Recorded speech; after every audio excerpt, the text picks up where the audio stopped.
बिस्मिल्लाहिर्रहमानिर्रहीम अस्सलाम वालेकुम। आज हम डिस्कस करेंगे क्लास 9th बायोलॉजी चैप्टर हमारे पास chapter number 1 introduction to biology.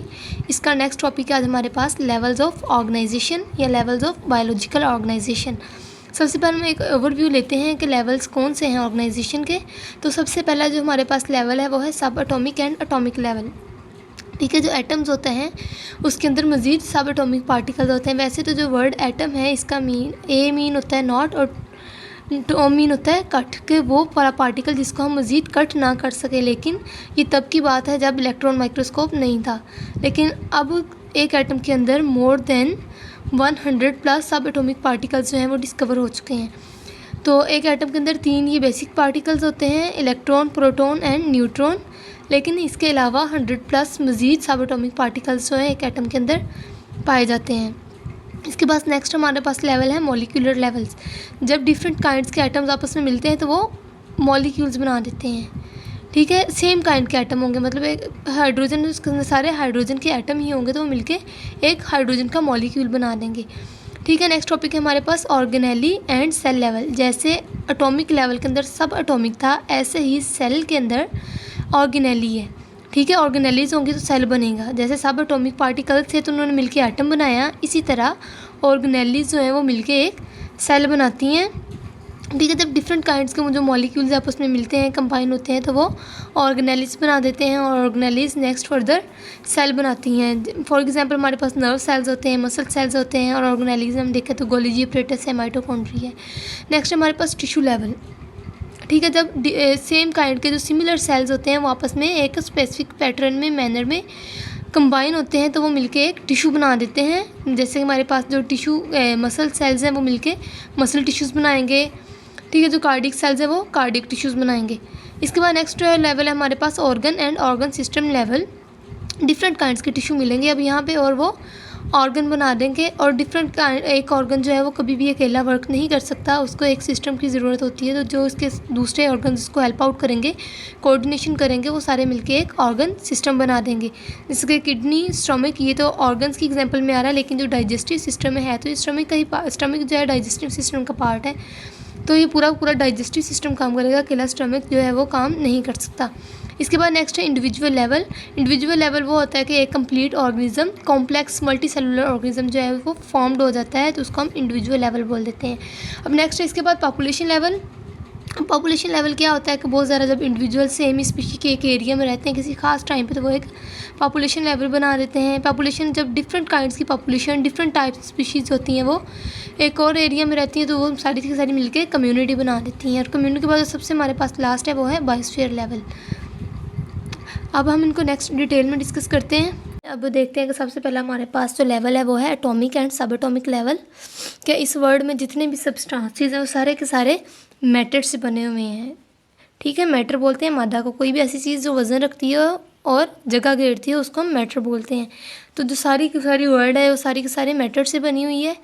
तो अगर जो मैटर हैं वो एलिमेंट्स से बने हुए हैं। हम यहाँ पे एलिमेंट्स की बात करेंगे, क्यों करेंगे? क्योंकि जो एलिमेंट्स हैं वो एटम्स से मिले होते हैं। एटम्स जो है मिलके एक एलिमेंट बना देते हैं, और एलिमेंट्स जो है कंपोज्ड ऑफ एटम्स। और नेक्स्ट फर्दर हम देखते हैं कि एटम किस चीज़ से बनाता है। Each atom made up of सब एटॉमिक पार्टिकल्स। और वो सब एटॉमिक पार्टिकल्स कौन कौन से जो हम बेसिकली डिस्कस करते हैं वो इलेक्ट्रॉन है, प्रोटॉन है एंड न्यूट्रॉन है। लेकिन 100 प्लस सब एटॉमिक पार्टिकल्स जो है एक एटम के अंदर अब तक डिस्कवर हो चुके हैं। तो हम देखते हैं कि कितने एलिमेंट्स हमारे पास। नेचुरली ऑकरिंग जो है वो 92 एलिमेंट्स हैं, लेकिन ये नेचुरल ऑकरिंग है। अगर हम बात करें कि टोटल हमारे पास कितने थे, वो 118 हैं। जो बाकी के हैं 92 के अलावा वो सारे के सारे लेबॉर्ट्री में प्रिपेयर किए गए हैं। तो अब हम 92 में से, नेचुरल ऑकरिंग में से देखते हैं कि हमारी बायोलॉजी में कौन से जो हैं वो यूज़ होते हैं, कौन से हैं जो बॉडी का मैस बनाते हैं। तो इन 16 एलिमेंट्स जो हैं इनको बायो एलिमेंट्स बोला जाता है। इसलिए बोला जाता है कि ये किसी भी ऑर्गेनिज्म का बॉडी मैस बनाने के लिए बहुत ज़्यादा ज़रूरी है। और नेक्स्ट है out of 16 elements, 6 elements make 99% of total body mass. कि इन 16 में से भी जो बायो एलिमेंट्स हैं उनमें से जो 6 हैं वो बॉडी का 99% बना रहे हैं। जो बाकी का 10 हैं वो सिर्फ 1% बॉडी का बना रहे हैं। तो हम देख लेते हैं कि वो कौन कौन से एलिमेंट्स हैं। तो मैंने इधर परसेंटेज वाइज इनका नाम लिखा है। सबसे पहले हमारे पास oxygen, carbon, hydrogen, nitrogen, sulphur and phosphorus.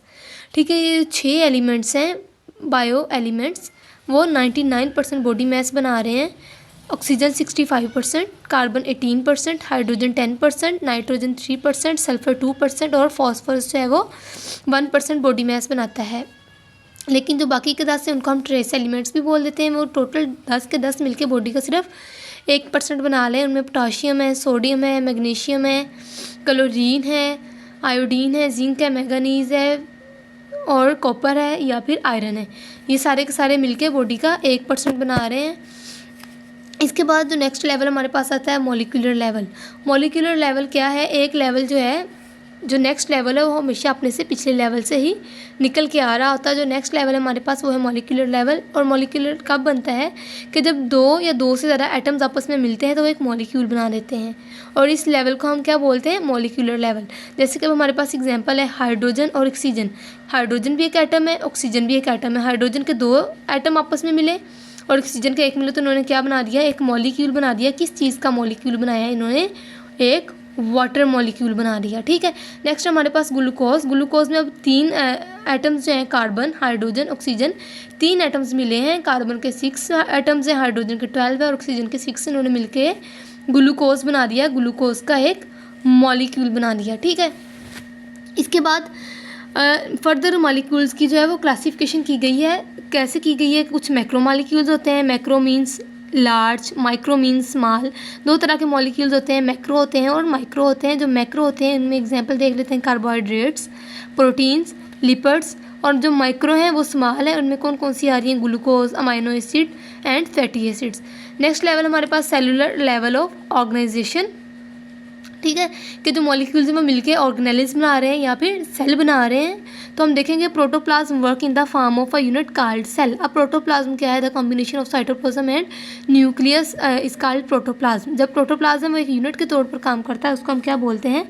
Cell बोलते हैं। Protoplasm is a combination of organic and inorganic substances.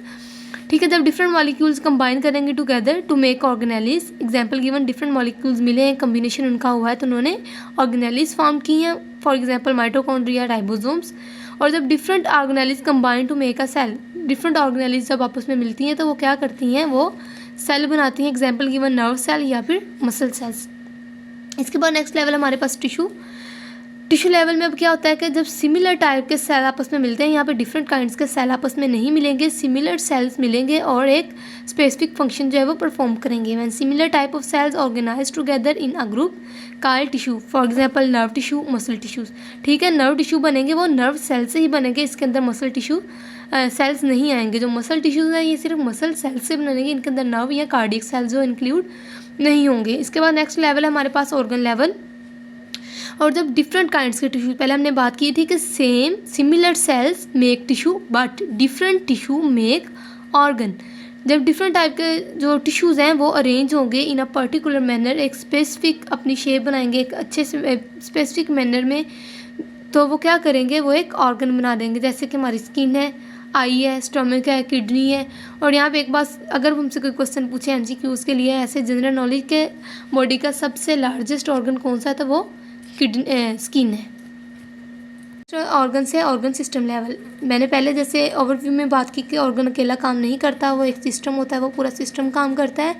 तो डिफरेंट ऑर्गन जो होते हैं वो मिलके एक कोऑर्डिनेशन मैनर में वो काम करते हैं, तो वो एक ऑर्गन सिस्टम बना देते हैं। इसके हम एग्जांपल देख लेते हैं।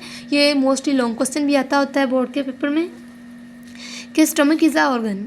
ये पहले भी बात की कि स्टमक एक ऑर्गन है, लेकिन वो अकेला काम नहीं कर सकता, उसको काम करने के लिए एक सिस्टम की ज़रूरत है।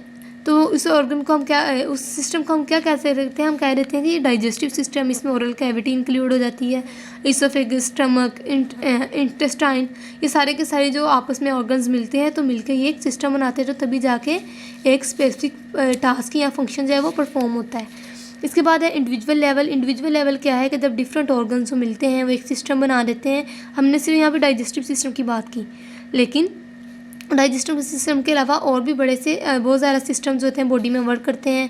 जैसे रेस्पिरेटरी सिस्टम है, नर्वस सिस्टम है, ठीक है। ये सारे के सारे मिलकर काम करेंगे, बहुत ज़्यादा ऑर्गन सिस्टम जो है वो कोऑर्डिनेशन में आएंगे, एज अ यूनिट काम करेंगे, तो वो एक मल्टी सेलुलर ऑर्गेनिज्म बना देंगे या फिर एक इंडिविजुअल बना देंगे। और इस लेवल को हम लोग ऑर्गेनिज्म लेवल भी बोल सकते हैं। इंडिविजुअल लेवल तो बोलते ही हैं, लेकिन इसके साथ साथ इसका सेकेंड नेम ऑर्गेनिज्म लेवल है। नेक्स्ट हमारे पास है पॉपुलेशन लेवल। पॉपुलेशन लेवल में क्या है, जब बहुत ज़्यादा स्पीशीज़, एक ही टाइप की स्पीशीज़ एक ख़ास एरिया में एक ख़ास वक्त पर रहती हैं, तो वो पॉपुलेशन बना देती हैं। The members of same species living in a specific habitat at a time is called population. हम यहाँ पे एक एग्जांपल देख लेते हैं कि हम एग्जांपल लिए यहाँ पे हमने पैरट्स कि पैरट्स हैं, ग्रुप ऑफ पैरट्स है, वो एक ट्री के ऊपर रह रहा है, तो मतलब क्या है कि वो इस ट्री पे पैरट्स की एक पॉपुलेशन है। अगर हम फर्दर अपनी क्लास की बात कर लेते हैं सेकंड एग्जांपल में, कि हम कहेंगे कि 10 बजे 9th क्लास में 30 स्टूडेंट्स थे, तो हम क्या कहेंगे, ये 9th क्लास में उस टाइम की एक ख़ास पॉपुलेशन थी। नेक्स्ट है हमारे पास कम्युनिटी लेवल। जो कम्युनिटी लेवल है ये नेक्स्ट पॉपुलेशन लेवल है, इससे निकलता है कि पॉपुलेशन में हमने देखा था कि एक ही टाइप की स्पीशीज़ जो है वो एक स्पेसिफिक एरिया में एक स्पेसिफिक टाइम में रह रही हैं। कम्युनिटी में क्या होता है, कम्युनिटी लेवल में होता है कि डिफरेंट स्पीशीज़ हो जाती हैं या डिफरेंट पॉपुलेशंस हो जाती हैं, वो मिलकर एक जगह पर रह रही हैं, तो वो कम्युनिटी बना देती हैं। हम यहाँ पे एग्जांपल लेंगे फॉरेस्ट की। फॉरेस्ट में प्लांट्स भी हैं, प्लांट्स एक टाइप के नहीं हैं, उनकी एक स्पीशी नहीं है। थाउजेंड्स ऑफ स्पीशीज़ होंगी, डिफरेंट एनिमल्स हैं, वो भी एक स्पीशी की नहीं है, डिफरेंट स्पीशीज़ हैं। माइक्रो ऑर्गेनिजम्स ये सारे के सारे मिलके एक फॉरेस्ट में रह रहे हैं, तो फॉरेस्ट जो है वो क्या है, वो एक कम्युनिटी की एग्जांपल है। फर्दर हमारे पास जो लास्ट लेवल है वो है बायोस्फीयर लेवल। और बायोस्फीयर के लेवल क्या होता है कि बायो मीन लाइफ स्फीयर, कि जितना भी कोई स्फीयर है हमारी, हम एयर की बात कर लें, ओशन की बात कर लें, लैंड की बात कर लें, जो भी ऑर्गेनिज्म यहाँ पे रहते हैं वो सारे के सारे मिलके बायोस्फीयर लेवल बना देते हैं। हम इसको इस तरह डिफाइन कर सकते हैं, the part of earth wear life exist, कि अर्थ का वो पार्ट यहाँ पे लाइफ एग्जिस्ट करती है, लाइफ पाई जाती है, वो बायोस्फीयर कहलाता है। इसमें क्या क्या है, इसमें लैंड भी है, ओशंस भी, एयर्स भी है, और इसमें डिफरेंट इकोसिस्टम्स पाए जाते हैं, जैसे कि हम कहते हैं land ecosystem, fresh water ecosystem, forest ecosystem, कि जितने भी टाइप्स के इकोसिस्टम्स हैं वो सारे के सारे बायोस्फीयर के अंदर आ जाते हैं।